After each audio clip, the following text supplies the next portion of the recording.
Welcome, everybody, to another Voices with Vervaeke. I'm very excited here to be talking with Joe Alto. We are going to be doing an interesting thing, and I'll let Joe talk about it a little bit more. Although he's on Voices with Vervaeke, we want you to consider that I'm also on Joe's channel. We're sort of going to be interviewing each other and talking for both audiences in an integrated fashion. So welcome, Joe. Thank you so much for having me, John. Just a quick introduction, I guess, about myself. As John just mentioned, I have my own YouTube channel called The Gist with Joe, and that channel is really dedicated to talking to what I consider great minds in the fields of psychology and philosophy, theology, really just culture in general. And I essentially ask my guests, what's the gist of their intellectual, their artistic, their spiritual project? We know that distilling what your project is to the gist is a good practice. So I like doing this with my guests, and it usually blossoms into a really beautiful and meaningful conversation afterwards. So that's going to be one part of our conversation today. Is, as John said, I'll be on Voices with Vervaeke. John will be on the Gist with Joe. And obviously my channel is much more teeny tiny than John's. So to, I guess, even further introduce myself, I'm currently studying clinical mental health counseling. I am the campus minister at a public university in Cleveland, Ohio, and just very interested in pursuing what, my as a Catholic man, what the church fathers or what other great thinkers in philosophy in general would consider the good, the true, the beautiful. So I'm on that search myself, and it's a hard, long, search. But having conversations with great thinkers is something that helps me with that endeavor. So yeah, I'm just really honored to be on today. So thank you so much, Jen. Well, thank you, Joe. Let me go first, and I'll happily answer your just question.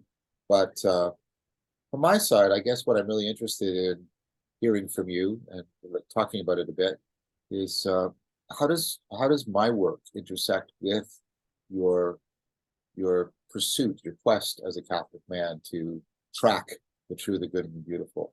And how does how does my work does it help? Does it afford? Does it challenge? Does it problematize? Like, Well, it definitely does a lot. It definitely does a lot. Challenge is one really good thing. Help is another. It helps a lot. And so, as a Catholic, I explain. So, I'm a Catholic campus minister, but I'm also studying intensively right now. I'll be able to practice next April. I actually start my clinical internship in a couple of weeks, so I actually start seeing patients soon. So I'm on this journey right now, as I stated, in clinical mental health, and I don't have any plans of ever advertising myself per se as a Catholic counselor. I actually think, and you know what, anyone who does religious specific counseling, that's very needed. And I laud, anyone out who's watching who does, like I said, religious specific counseling. However, given just my charisms, my personality, just what my goal in this profession is, I don't necessarily plan on ever advertising myself as a Catholic counselor. However, I do believe that it's in my opinion that counseling, psychotherapy is, one can consider, a spiritual or a religious endeavor. yes, yes. There's many Christian, there's many Buddhists, there's many Islamic, there's many Jewish, there's really every major world religion, and the ethos of that religion, you can see elements of that in the counseling profession, right? Right. And so it's not going to ever be explicit, but it's more so in the implicits of my counseling that I want to, that I will express or exude my Christian faith, without ever, possibly ever stating, "Hey, I'm a Christian man." And so John, where does your work come in for this? So, although I've only had a couple encounters, right, with people coming to counseling, but in my time in classes, in my work reading the great thinkers of both, just the psychological field and just even the counseling field, I do know that and although I don't have any stats to prove it, this is more operating the anecdotal right here. I do know that many people go to counseling not for, well, what we would consider, what the DSM would consider, a particular disorder, right? So not Right. everyone. So people who are depressed don't always have a major depressive episode or major depressive disorder, right? Right. People Yes. who are anxious don't always have specific phobia or generalized anxiety disorder. And that's actually one of the downfalls of the current field of counseling, in my opinion, is the over diagnoses of these Yes. patients. Yeah. Yeah. Yeah.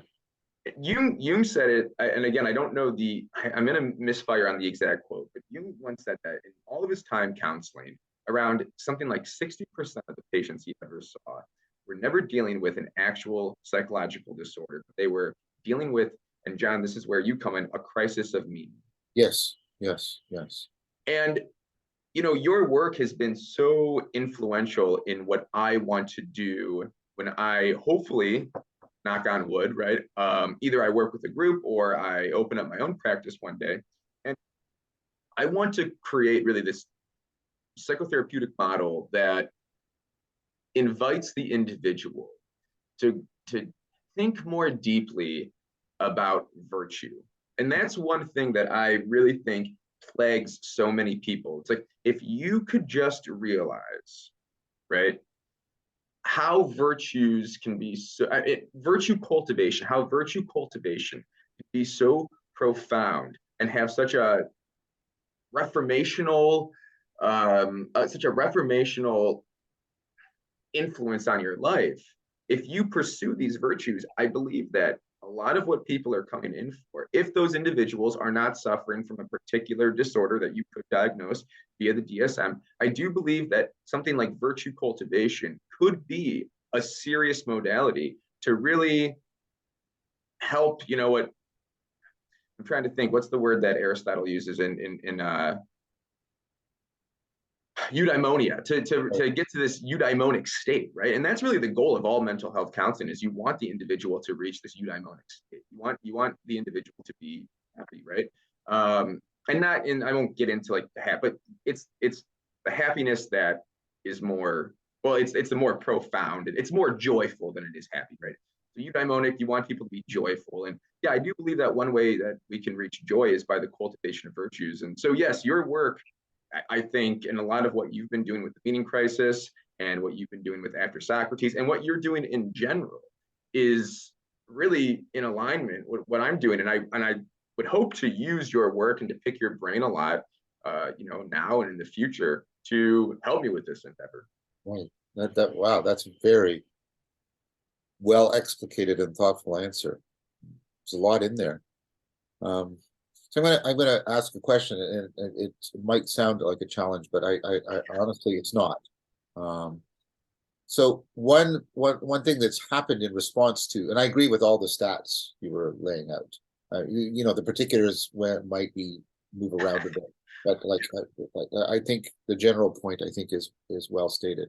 Um, so one of the ways in which there's been a response, and I know people that do this, like Rick Rapetti, um, they've taken up philosophical counseling Yes. as a way of trying to address the people that are coming in, not because, I mean, the slogan is they're not pathological, they're confused. Uh, Yes. and they're not sick, they're finding that they're being too foolish in their life. And those are not the same thing. And of course, there's nothing that prevents them from both being comorbid either. Often you can have both and they're making each other worse Yes.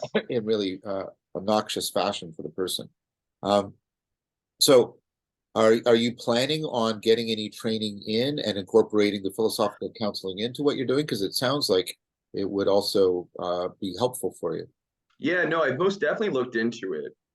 And I think it would be helpful. And I've already been tapped on the shoulder by a few Mm. to pursue things like, become maybe like a union analyst, or to, like you said, maybe journey down that avenue of what we would consider philosophical counseling. And I'm sure many people who are watching don't even realize that there might be like this very specific type of counseling. Yes, it is. Yes, There is very such thing much. as philosophical counseling, and usually the individual who is the counselor, usually has a higher degree in philosophy. Yes. And it's almost like this, I always think, I tell people, I told many people this before, I think the greatest counseling relationship that we've ever seen in human history has been the counseling relationship between Virgil and Dante.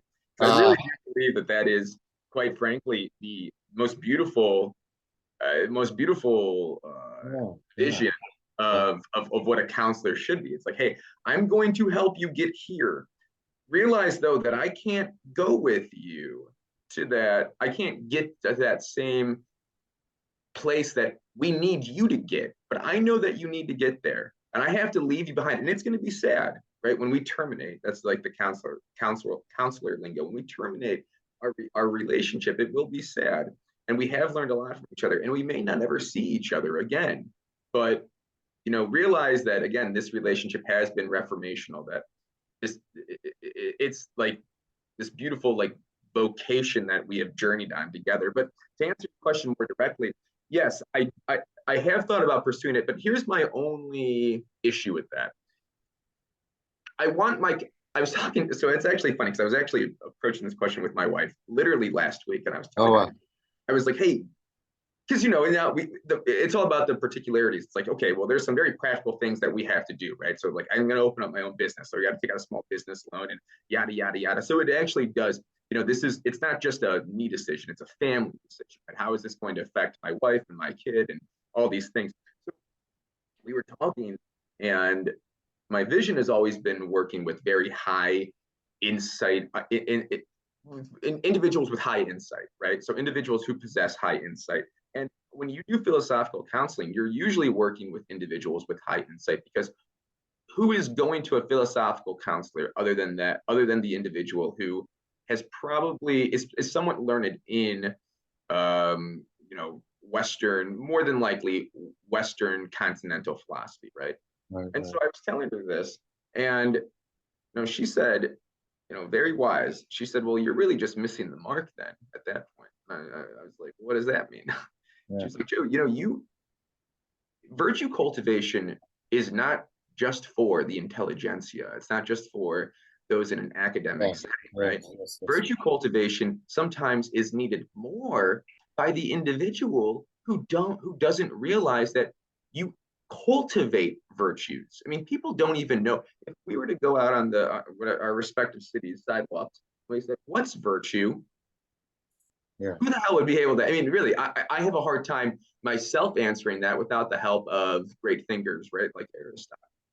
So, I mean, so it's not even like so I even sometimes have a difficult time finding the correct language, that I have to rely on great thinkers of the past. So, and given that, I mean, stemming from that, who realizes that we have to cultivate it? People just think, oh, people have a very odd relationship with virtue, because again, they just bluntly don't understand that it's a vocational call, right? That virtue, I believe that virtue truly operates in the beautiful. It's like the beautiful is the car, and virtue are the parts of the car. So they're very connected, but you can also make the distinction, right? So I'm not going to say my steering wheel is my car, but I will say, like, yeah, beauty is the car, and I do believe that virtue is the steering wheel, because they function similarly, right? Because the beauty and things that are beautiful, the things that are beautiful allow the individual. It's like one of the only things in our life that allows us to not be content with how things are, right? Yes, so it's like we are not content with our lives, and philosophically, but even like put that on like a lower rung of the scale. Maybe I look at my bedroom and it's a mess, and I'm like, ugh, why?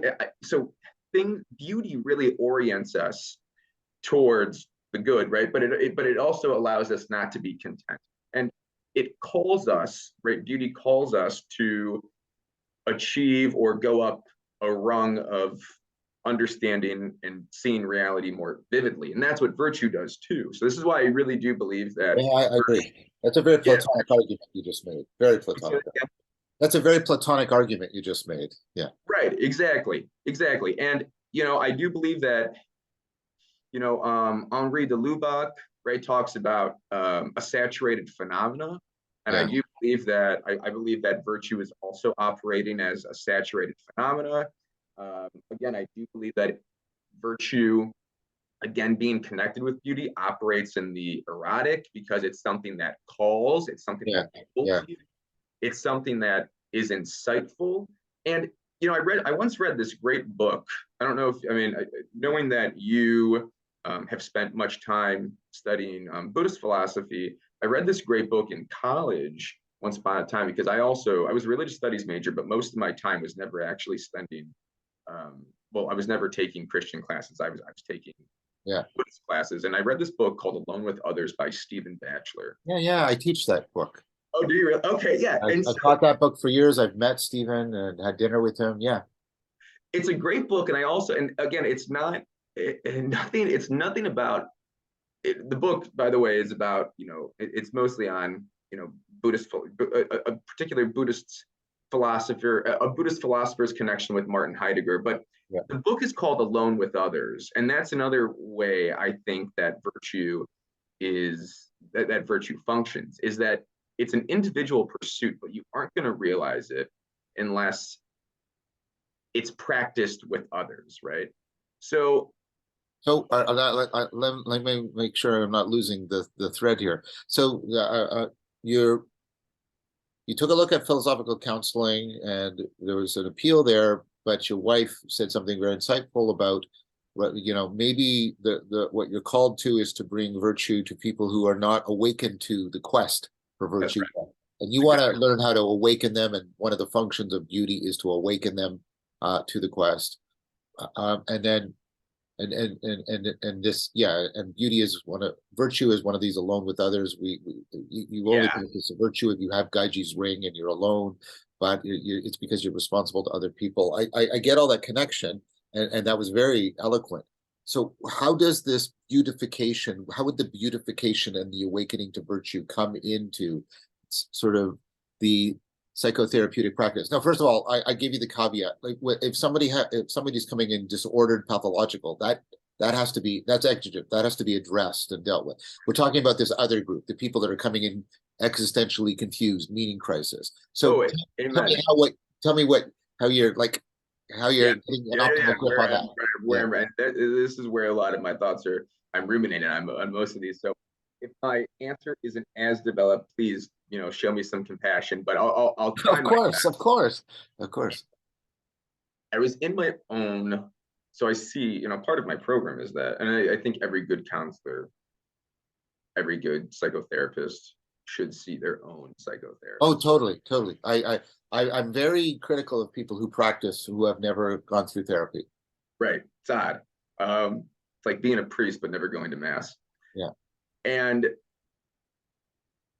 it's funny. I mean, I don't really mean to make this very direct joke, but as a Catholic, right? So one thing I struggle with, I think I would struggle with this without if I was being Catholic, without being Catholic or not, but I have a lot of guilt, right? Yeah. So that's one thing that I have in me, and I don't, and I we're getting into my particular sessions.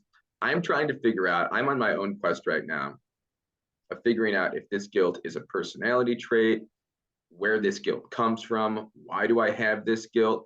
And it's also, yesterday I had a great realization, but it was also a very embarrassing realization that, a lot of my identity, a lot of my identity that I exude is still the identity that I had, you know, when I was in middle school. And that's very embarrassing, right? But it's like it's like these characteristics, these personality characteristics that I obviously just haven't processed correctly, right? They're not bad, and they don't necessarily get in the way, but they make me, for a lot of reasons, without getting into my psychology, right?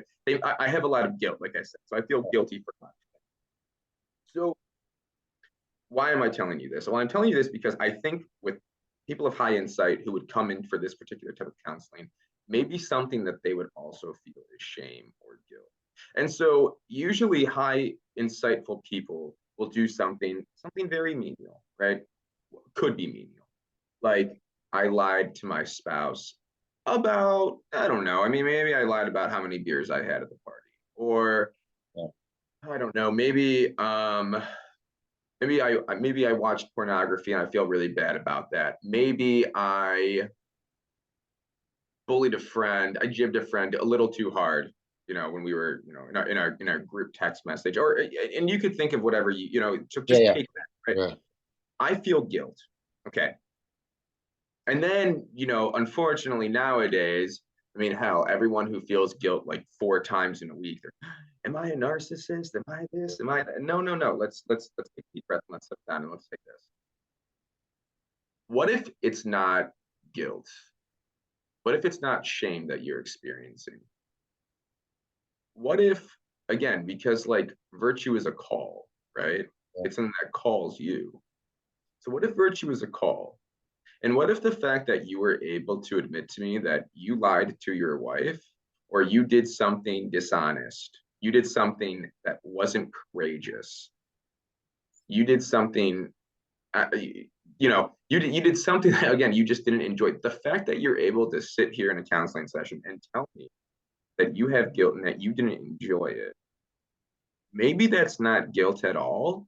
And maybe that's your conscience telling you, or maybe that's virtue, right? Trying to signal to you that you should pursue this further. The fact that you were able to feel that, the fact that you knew that it was wrong to lie, the fact that, you were being deceptive, that you were being surreptitious, that insight right there might allow you to realize that no, no, no, I don't need to feel guilty, but the fact that I was cognizant of my fault, maybe that's actually virtue communicating with me and inviting me to indulge in a deeper relationship with virtue. Oh, I see. I see. So you're reframing it.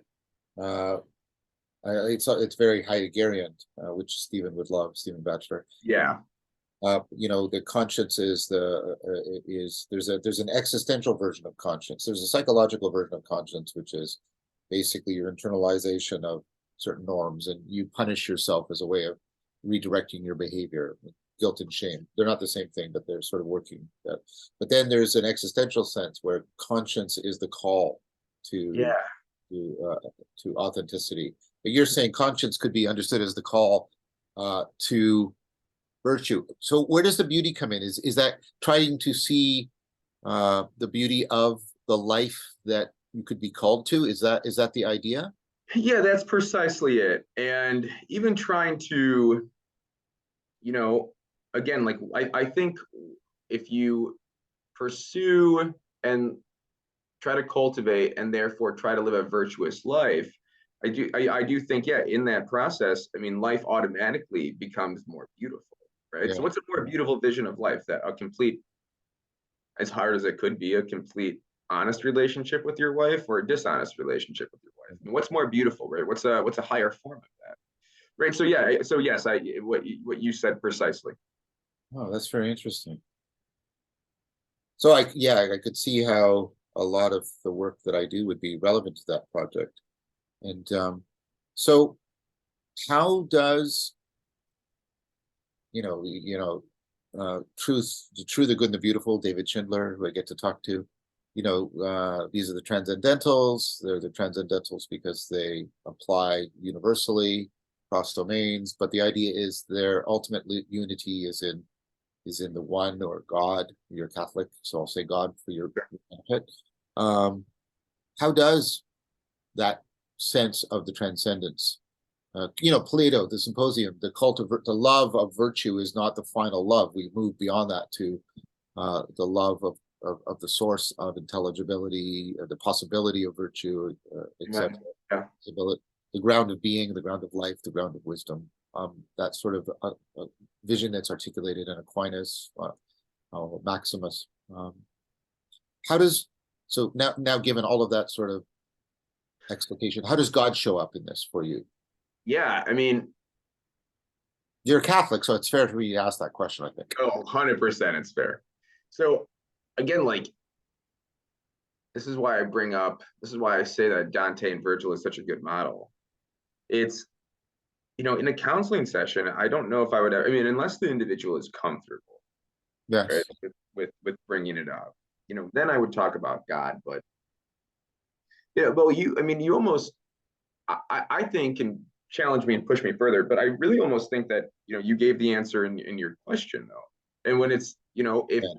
all these things are in submission to the one, right? Yes. Yeah. Virtue and beauty and the true and the good. And I don't, you know what? I'm having a hard time trying to order the three transcendentals in my own life. I would love to get your take on that. It's like, it's like, everyone tries to say, oh, you pursue the good and that opens up the beautiful and that gives you truth. I don't necessarily think that it matters how you orient the three transcendentals. For me personally, I believe, like I said, that beauty is the most approachable Well, because we can. that's what Plato thought. Because beauty is the one that reaches so readily and obviously into the sensual aspect of our being, in the way that truth and goodness don't. We can see and touch beauty in a way in which we cannot see and cannot touch truth and goodness. So I think David Schindler talks about it as, what is it? I might get it wrong, but something like the primacy of beauty, it comes first, but the centrality of truth, and then I think the ultimacy of goodness, or it could be those two the other way around. But they each have a superlative, but in different ways. I think speaking temporally, I think beauty comes first. Say, So, but what we have to remember is to not, and human beings have a proclivity to this error. We shouldn't confuse that. That's what David's trying to address. We shouldn't confuse temporal priority with ontological priority. Just because beauty comes first doesn't mean it's the first of the transcendentals, right? They're that's all good. they're all first in different ways. Beauty is temporally first. I think the true is central in some way, but they have different priorities. And I like I say, trying to remember which way David does it. It's really good. His work on that on the primacy of beauty, and then he talks about primacy, centrality, and ultimacy.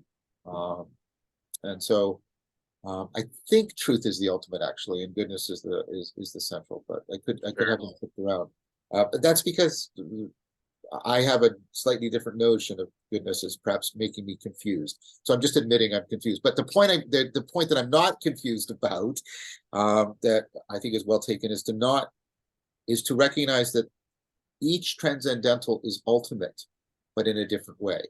Right. So there's firstness, and there's centrality, and there's ultimacy. And these are all superlatives, but in fundamental different ways. And learn to differentiate the different ways in which they're ultimate, but also learn to not confuse them, and give each one its proper due. It's profound. Yeah, and just because of my background, my undergraduate degree is in art history and religious studies. My master's work is working with my favorite Catholic theologian, von Balthasar. So obviously, if anyone knows Deeply Balthasar, influenced. right? That's right. So, I mean, you've got to read some Schindler, man. He is the person that has made Balthasar like accessible, and I think clearer, and also he's developed. David's just done amazing work developing beyond and I mean that in the way a good student goes beyond their teacher, but he's gone beyond Balthasar in just profound ways. of course. Oh, this is great. Okay, this is great. And oh man, okay, yeah. Well, now I have something to do. Um, I do want to say one thing though, back to your question about, where does the one and where does God come in and all this? Yes, please.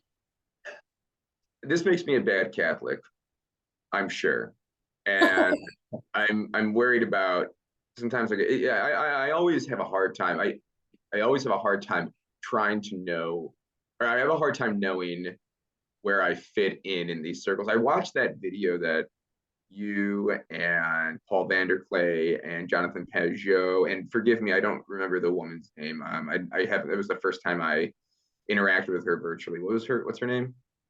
It was on, you did, I'm sorry, let me give you the title first. On a Spiritual Home. It was on. That's Catherine. Sure. Okay. And there were John Van Dunk was there as well. Yes. Wonderful. Well, it's kind of funny because, as someone, I mean, obviously, as someone who's Catholic, I still somewhat don't feel like I have a spiritual home. And the reason why I preface this is this: in my counseling, my goal is never to make in life in life, this is very hard to admit, I'm not necessarily concerned with converting people to Catholicism. I don't think you should be when you're in therapy. I think that's Amen. just, I think that's Or even disingenuous. personally, Yeah. I'm not necessarily in, and that's for my own personal reasons. And that's because, I'm basically not, I mean, I'm a cradle Catholic, but I'm also a revert. And I had, a long bout with atheism. And as I just expressed to you moments ago, right, I mostly studied Buddhist philosophy in undergrad. And I have deep compassion for anyone who has that proclivity. And so it's like it's not my goal to make anyone Catholic, but it is my goal to, and I'm not a relativist. I want to make that very, very, very. Yeah. It is my goal though to unite the individual with the one God, right? And I won't necessarily get into I understand what I just said was loaded, because then you can what is he saying that what he's saying, is that like a relativist thought? And I don't necessarily want to get into my spirituality, or things that I subscribe to. I really enjoy the more mystical teachings of Catholicism, but yeah, it's never my goal to make anyone anything. My goal is the only goal I have is, like I stated before, is to help the individual pursue the path to eudaimonia, right? And that's Yeah. what I want to do.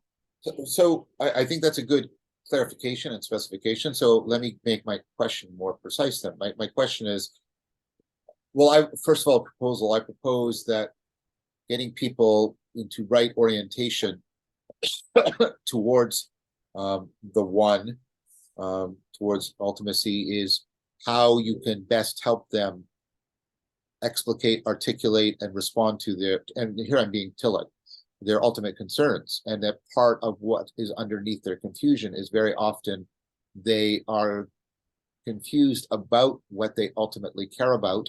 That's one part of the confusion. The other can be, what is ultimate such that I should care about it as ultimate, is another thing that people are often confused about. We often pursue evil not because we're pursuing evil, but because we pursue a lesser good at the expense of a greater good. Oh, amen. Yes. Yeah. So what I meant was, how, yes, I get it. You're not proselytizing. You're not trying to surreptitiously convert people. That would be duplicitous. So I think it would be vicious, in fact.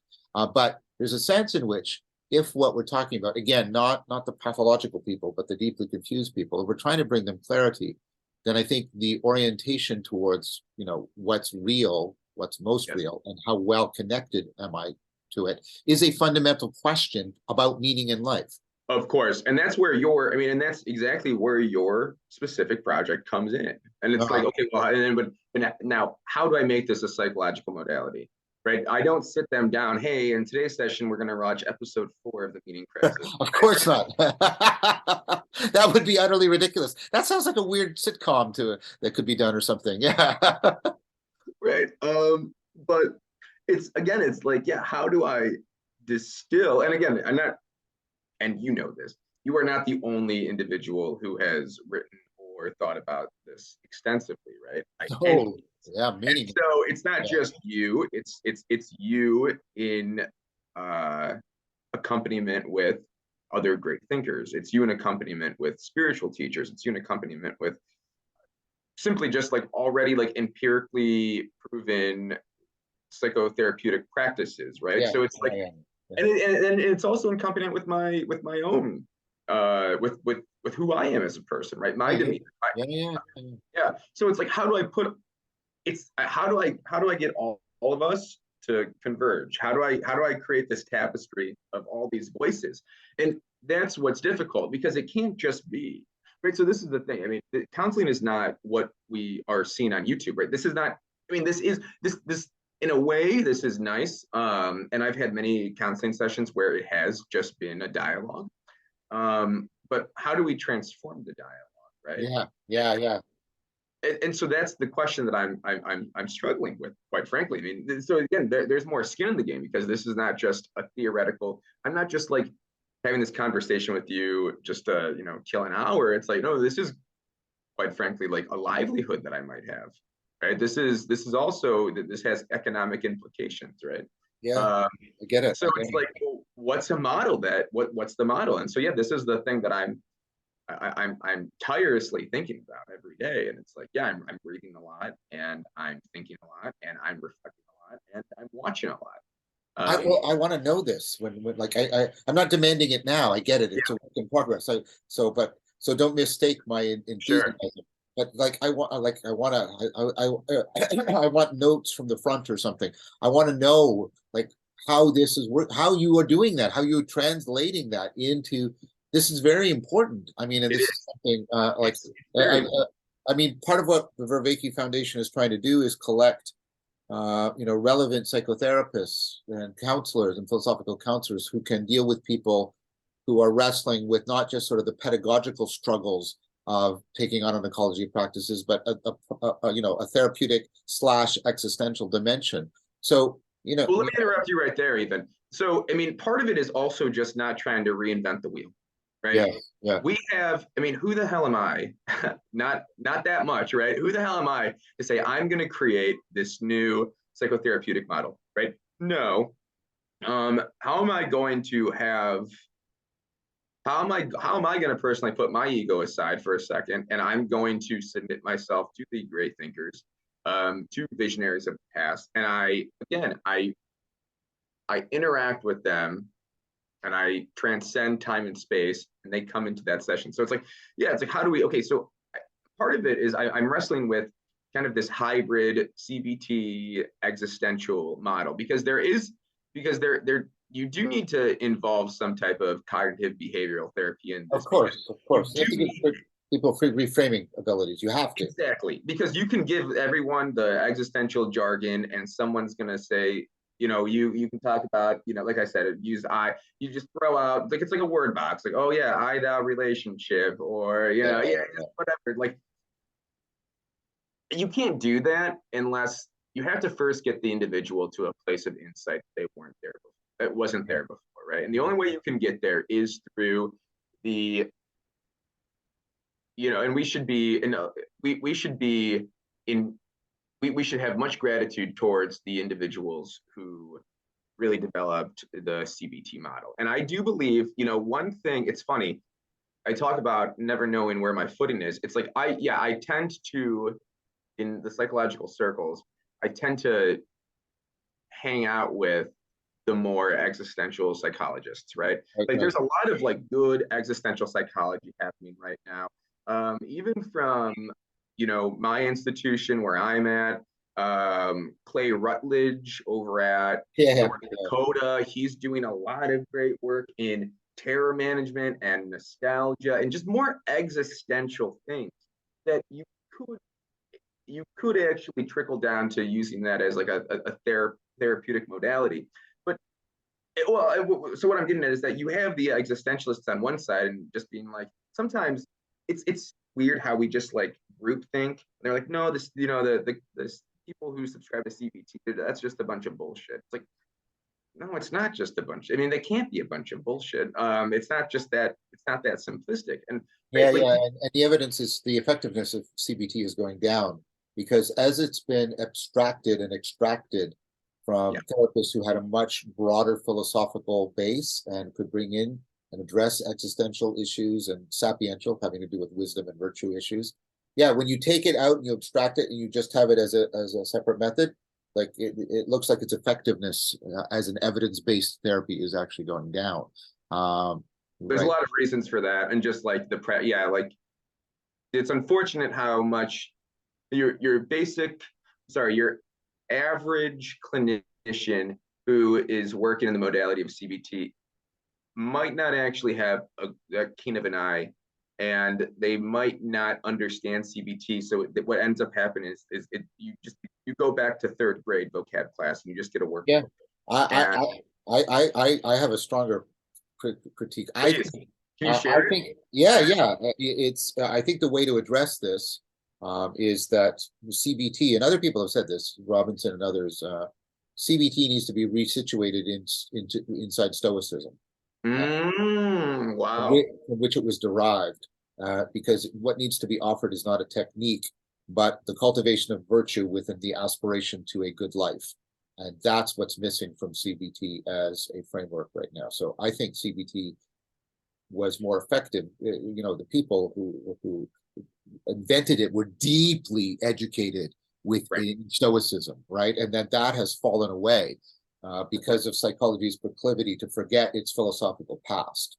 Oh, amen. And that's why I said, and that's why, to get to the point, or to get to the genesis of this sub conversation is, yeah, you have to bring in the existential psychotherapeutic techniques are the most approachable of, that side of the coin. So you do need to have this blend of, cog and existentialism, and you need to blend these two together. And I personally think if this enmeshing happens, then we can borrow that and use that for this vision of counseling that I've been discussing. Interesting. It's very interesting. So, I mean, virtues often have to do with two other things, emotions. So, I mean, I've done training also in EFT, emotion focused therapy, and also inner conflict and inner parts work like IFS and other things are really good for learning how to also internalize the dialogue inside the psyche and not always make it.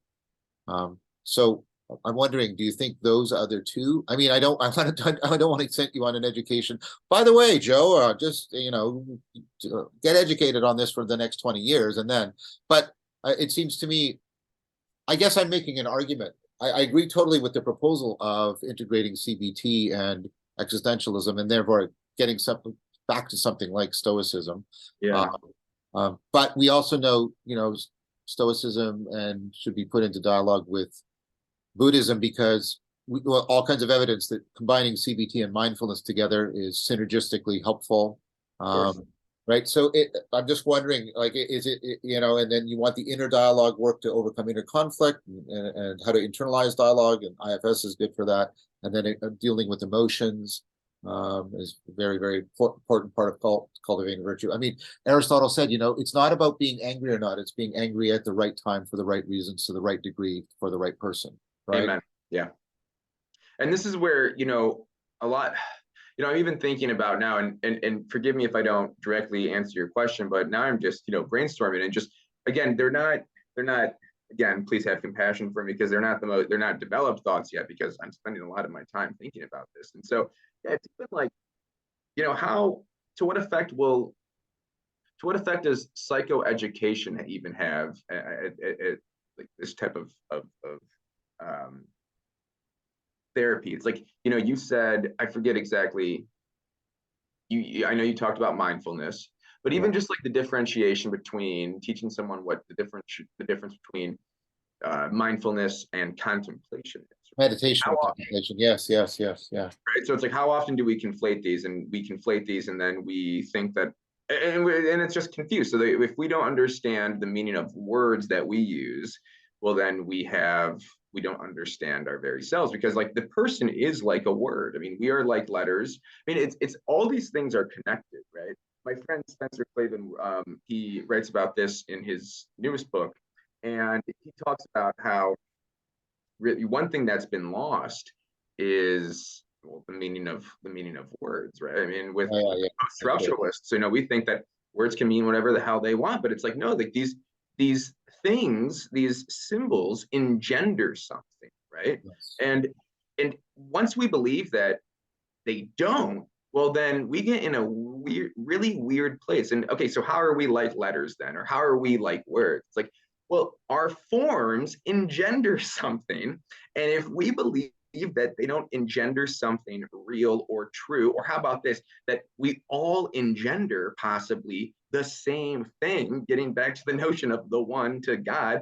But when we stop believing this, we get into really weird places. And it's so funny that you brought up Stoicism, because I laughed and I was thinking about how, the Stoics naturally, and again, even with the Buddhists, right? So the Stoics, you take a Stoic and you can naturally start ushering them into the Christian ethic, right? It's so it's not easy, but you do it via Neoplatonism. That's how you do it, right? Yes. And so, yeah, I mean, so because in Stoicism, it's obviously, I mean, people nowadays, especially individuals who might be going to counseling who aren't necessarily religious, right? Taking those more Stoic practice, people are going to automatically feel more comfortable Yeah, with very much. Yeah, very Stoics much.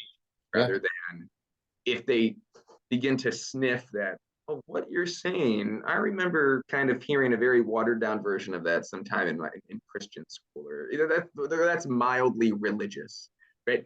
Um, so yeah, it's yes, it's trying to be as approachable as possible. But no, when you were talking about, the regulations of emotions and trying to figure out, I mean, yes, that I think that very much so is going to be a big part of this. Um, Again, it's just like, and part of this conversation, which I didn't necessarily expect it to be, but I'm really happy it is. It's trying to talk with individuals. I mean, so I'm also talking next Thursday. I have a busy schedule. Her name's Nancy Snow. I don't know if you're familiar with her work or not. Nancy, Snow? no, sorry. No, it's fine. And so I wasn't that familiar with her work either until just doing my own research. So Nancy Snow is now at the University of Kansas, but she previously was at the University of Oklahoma. And so from 2015 to 2018, Nancy, in collaboration with other academics in the psychological field, they held experiments just on this topic of virtue cultivation and how to Oh, uh, wow. yeah, how to, and I'm so sorry I don't have the exact name, but you should look her up after this. Is, yeah, Nancy Snow, and what their goal was in this 3-year project was to discuss how you can use virtue cultivation, or how can we make this? Can we give this like some empirical backing, right? Right, Because right. no one in the psychological field is going to care if you don't have empirical backing. Yeah, of Uh, course. so yeah, part of it is having conversations like with you, next week's Professor Snow, and hopefully what I end up doing is I take all these voices and like I said, I put everyone into accompaniment. Yeah. Um, and maybe we'll talk in the future. I don't know, but Well, I'd like to. I'd like to know when you find your voice from all of these voices. I'd like to know what that was like and how you did it and what is properly idiosyncratic to you and what is properly shareable with other people. Yeah, I would very much like to know that. yeah, so we're on the journey together, I guess. We're and that's the really beautiful thing. Um, so yeah, and I did it. I'm kind of like going off the path a little bit. I did want to ask you a question though that I've been thinking Well, about. I was just going to say, I think we should turn things over to you now, asking me questions. Okay, let's do that. Okay, Yeah. so how about this? We'll probably stay on this path. Well, I have a couple questions I'm going to ask you about virtue and about play and about male and female virtue, and I'm going to incorporate Jung in that. I'm going to incorporate play in that. So I'll ask you some questions, but we're still going to be on the same Yeah, theme yeah. of virtue, if that's okay. With all that being said, real quick, just to answer the question, what would you say is the gist of your intellectual project? Because you do so much.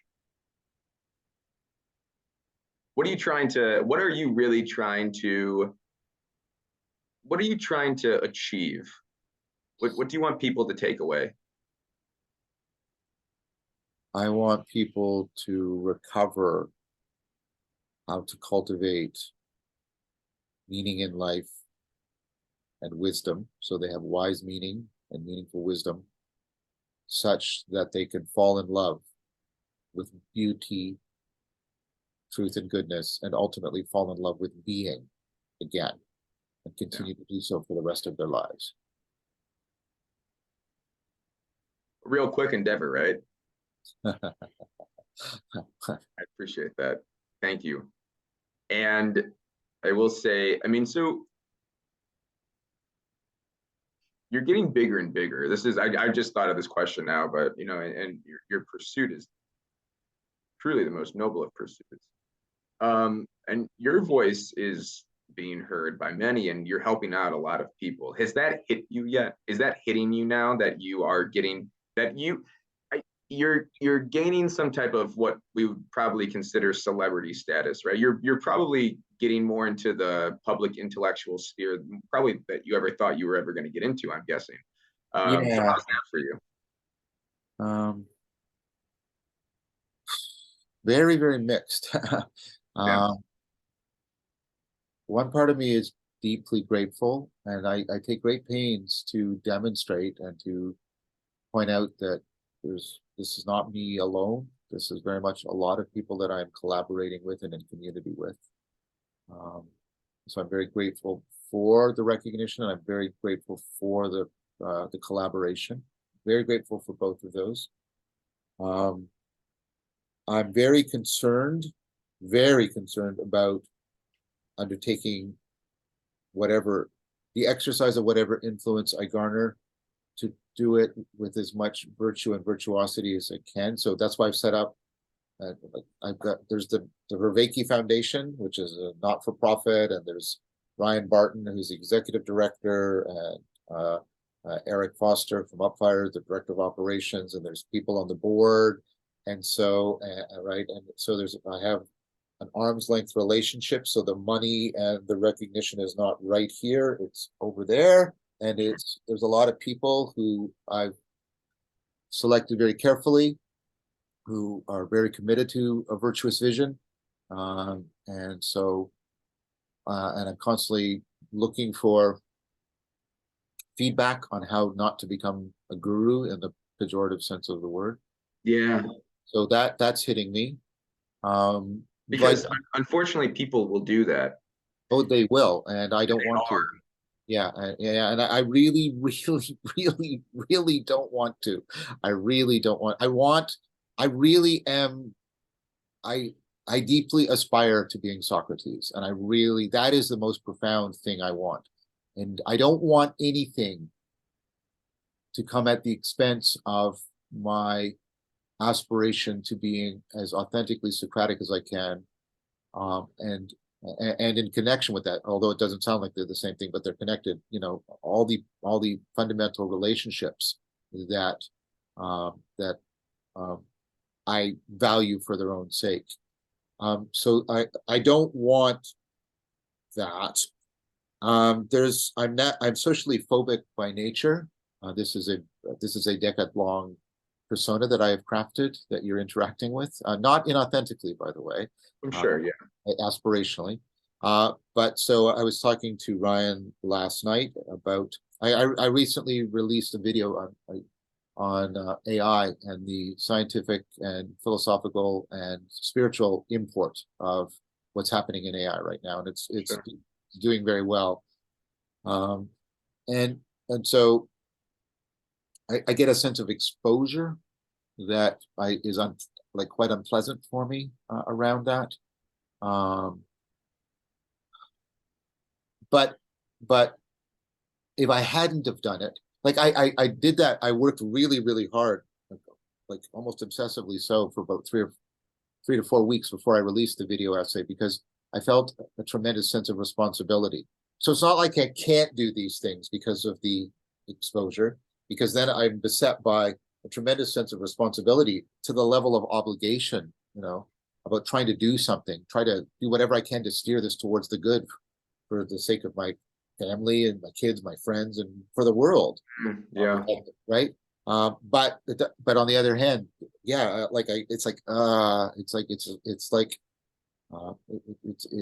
it's a negative affect of exposure that I also confront around it. What are So some techniques that you do to control your id from seeping into all of this? And what do you do to well, I do my daily ecology of practices, and that which do a lot about that there's dialogical practices, imaginal mindfulness practices, yeah. embodiment, movement, the whole ecology, trying to design it, all the stuff I'm talking about, designing a proper well. I enter into dialectic, into dialogos, philosophical fellowship. I do practices. I like my patrons are becoming like we do practices together, which is, and I mean this with respect. It's kind of like going to church together.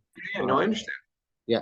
And then, like I said, I know that we can't rely on self-interpretation and self-direction. We have to engage it, but we can't rely on that for getting us to the good. We have to make sure that there are people other than us who nevertheless have our best interest at heart, who we have empowered, or I'll make it personal, who I have empowered to challenge me, to speak on me, to keep me away from. So I don't, like, for example, all the money doesn't come to me. It goes to the Vervaeke Foundation, and then I will take out expenses for projects, and I also take out, a relatively small honorarium, because my time, I should this is a lot of my time, and I'm not generating income elsewhere that I could be doing, so it compensates for that. But Yeah. It's very much about putting in place also the external safeguards, where there is specific people who have been specifically empowered with specific duties to help keep me on track. Yeah. Now, all of that can still screw up, but the more and more of this I can make self-organizing and independent from personal, my personal cognitive and emotional biases, the better I think I can meet the demands, and meeting the demands I do find very meaningful. Meeting the demands of doing this virtually and with doing it virtuously and with virtuosity. Yeah, that's what I'm trying to do. That's beautiful. It's hard sometimes, and I am obviously nowhere near you, but as I this little podcast has allowed me to, it's opened up doors. Of course.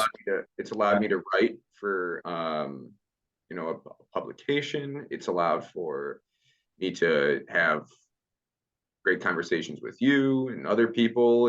Yep. I have my only one video, and I don't ever want it to look, because I was very anxious when I saw how many people were watching it. But one video was 40,000 views, and I remember I remember like working out, and I was at the gym, and I was just clicking to see how many people were watching it, and I was both flattered and both I was getting egotistical about it, but I was also I was growing extremely, anxious over it.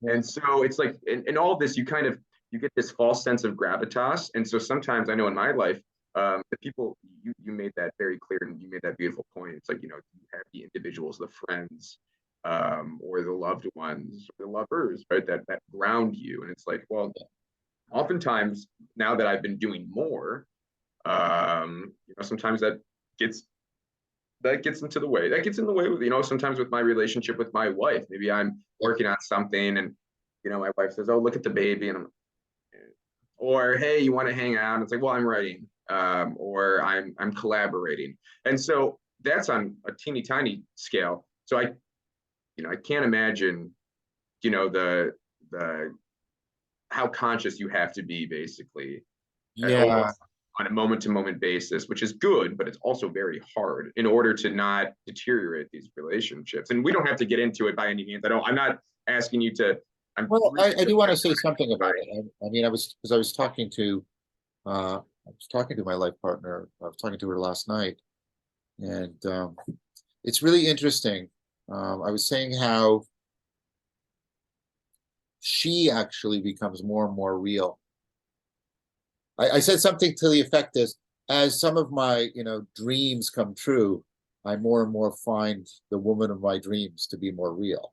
That's what's actually happening for me,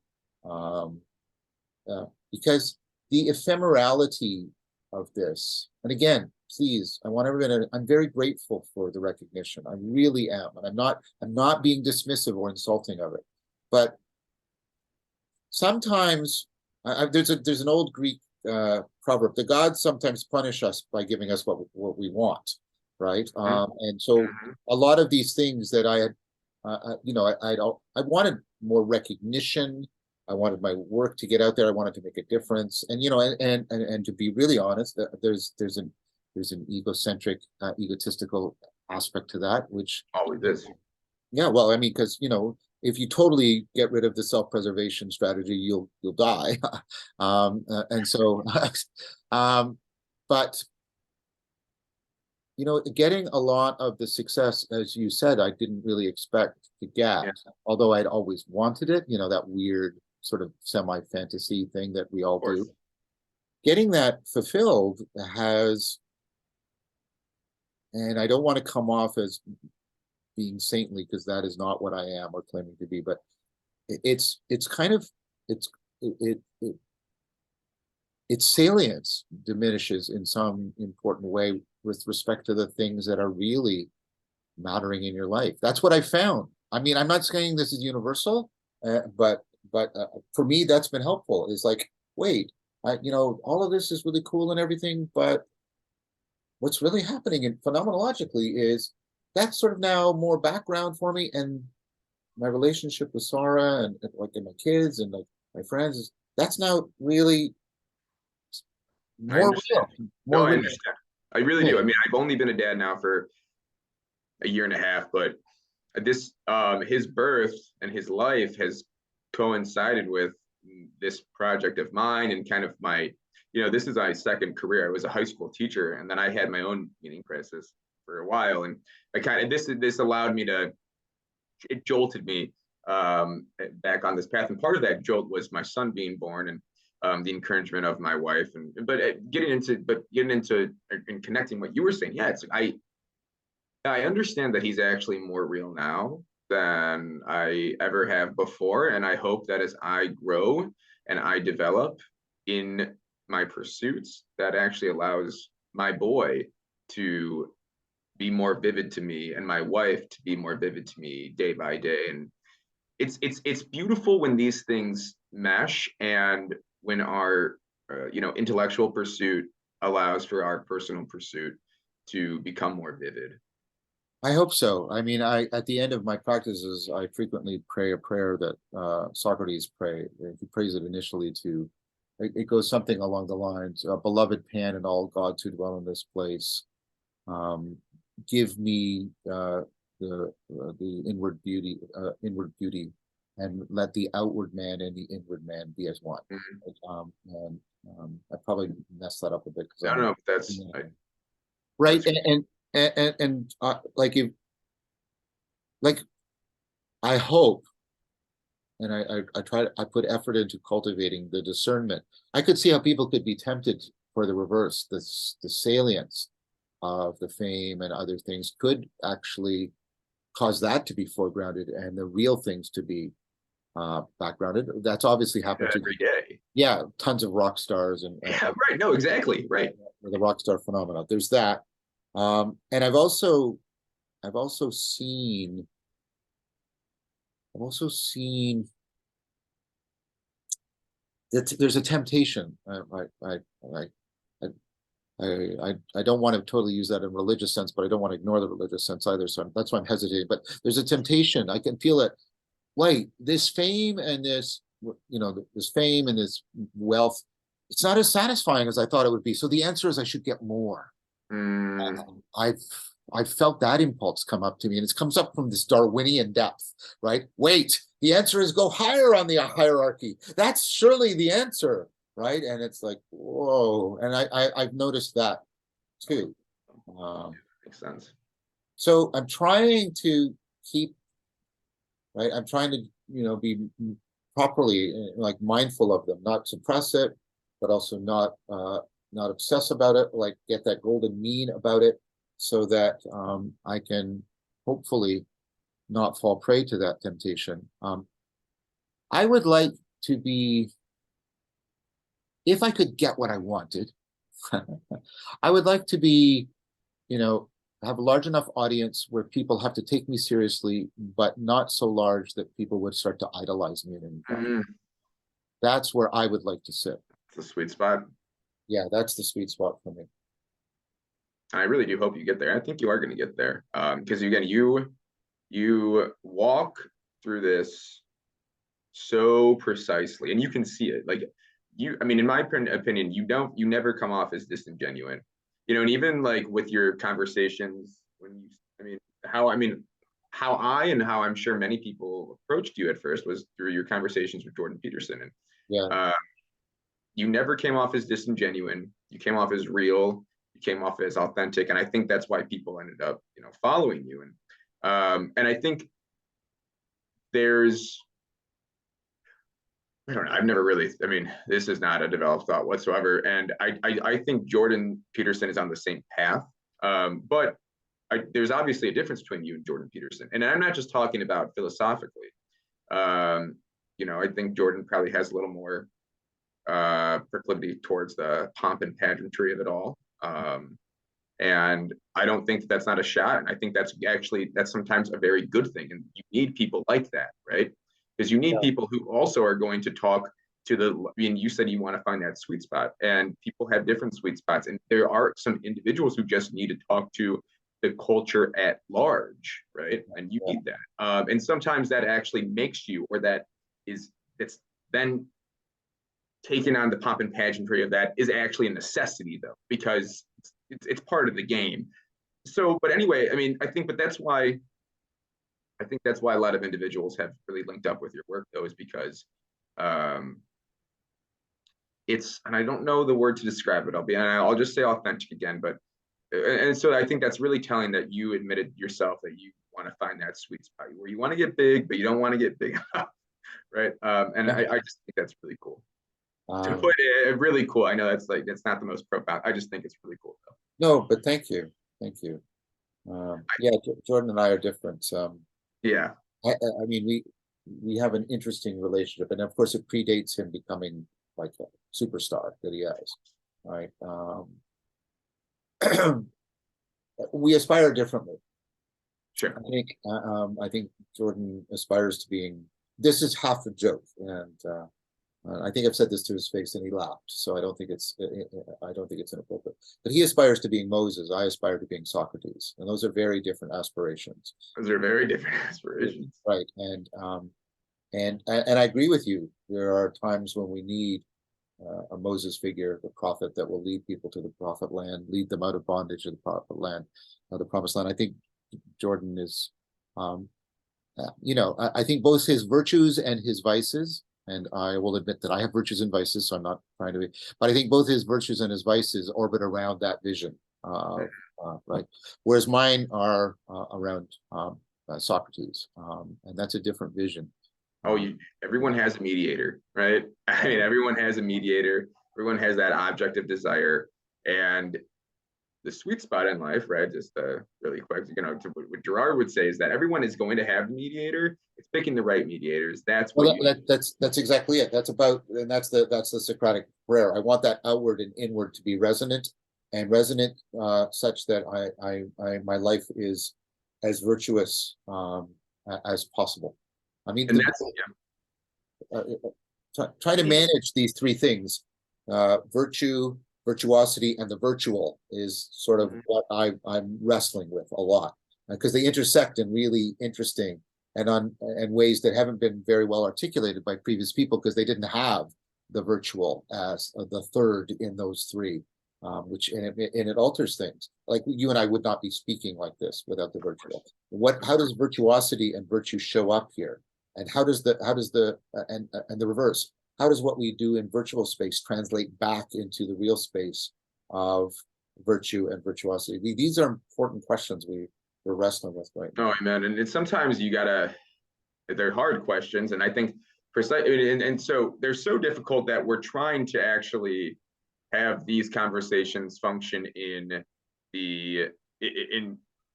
brick and mortar spaces. And so it's like, I know that you've been doing conferences, and that there's another conference coming up, and me and my good friend, Marcus, who runs the channel More Christ, we have an event coming up in DC with Michael Martin and Paul Vanderklay and Spencer. Excellent.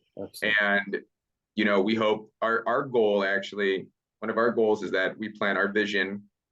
Marcus, don't get mad at me that I'm talking about our vision, but our vision is, we plan on having conferences, hopefully multiple times a year. Now, Marcus is in Ireland.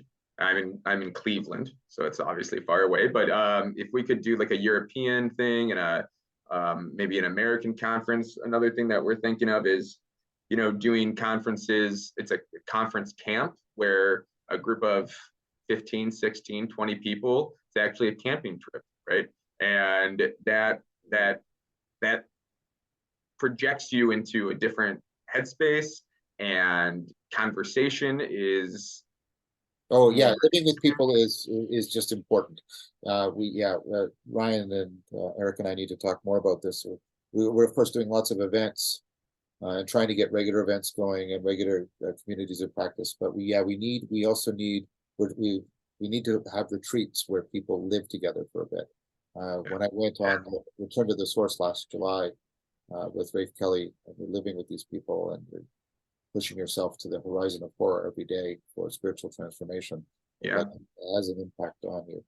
Joe, I've got to go soon, and we've sort of shifted to you being the host. Is there any final thing you'd like to ask me before I leave? There is, but I don't know how far we would get into it, but I'll pop it in there. Maybe this will leave us for a conversation in the future. Really quick, want your opinion on this. Physical beauty, is it beauty? Are people's physical selves beautiful or just not ugly?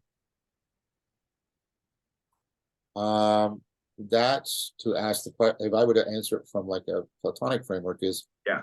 Can physical bodies shine with beauty? Yes.